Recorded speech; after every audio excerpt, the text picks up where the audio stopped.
Hi there. Further lively weather expected through the next few days, particularly through the rest of Tuesday, with some heavy rain in places, some persistent damp weather in places, but also some heavy thunderstorms in places, but not for everyone. Now, we saw this area of rain move up during the early hours, affecting southern parts of the UK, with some thundery rain moving through London and the southeast early on. Now that rain's tracking north, it's pushing into northern England. It's losing its thundery element as it moves north, and it will be a damp spell for northern England into southeast Scotland as it pulls away towards the North Sea.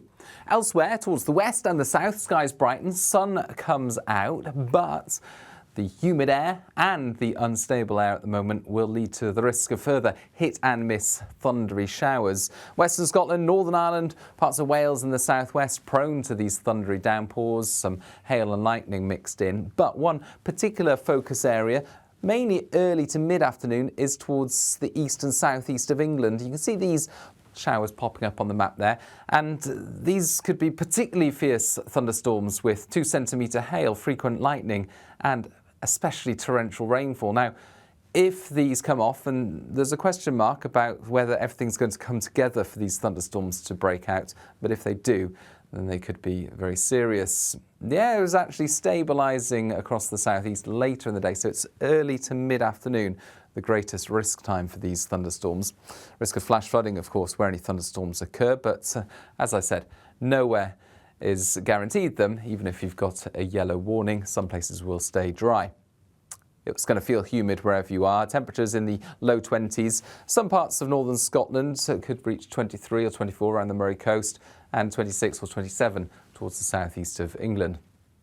Then heading into the evening, it's a drying up process. Still some thundery showers continue until just after the sun goes down and the rain pulls away from eastern Scotland, heading into parts of the Northern Isles during the early hours. But many areas end up dry and with clear spells through the night. A slightly fresher night compared with recent nights, but still temperatures above average, with teens 13 to 15 Celsius in the south, and further north we're looking at 12 to 13 or 14 Celsius. But there will be still some thundery showers affecting western Scotland and western parts of Northern Ireland. They're going to start to develop quite quickly during the morning through northern and western England, parts of Wales, and then they'll start to develop more widely across the UK heading into the late morning, early afternoon period. I think southeast England mostly avoiding them and staying dry with sunny spells, but where these showers do occur, well, they could come together in convergence zones. That's where the winds start to come together in lines, for example, around the southwest peninsula. We've seen that happen a few times this year, and also across parts of eastern Scotland. So where that happens, you could see shower after shower, but of course that means that other areas will just mainly avoid them. So very hit and miss once again. Not everyone catching a shower on Wednesday. Some places staying dry with sunny spells, and in that sunshine it's going to feel warm once again. Temperatures a degree or two up on Tuesday's values, with the extra sunshine, 26, 27, perhaps even 28 Celsius in the southeast, and low to mid-20s elsewhere.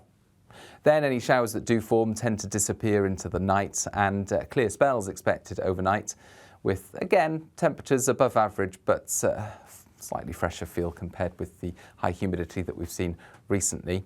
But changes on the way later this week. What we're going to see is an area of low pressure approach from the Atlantic. Now that's going to increasingly affect towards northwestern parts of the UK, whilst a ridge of high pressure affects southern areas, and that means there'll be a northwest-southeast split heading into the weekend with more changeable weather, outbreaks of rain on and off for Scotland, Northern Ireland, and at times Northern England and North Wales, but further south, with the high pressure in control, increasingly sunny skies and increasingly high temperatures, with 30 Celsius likely across parts of southeast England into the weekend. You can find further details on our social media channels, but for now, that's all from me. Bye-bye.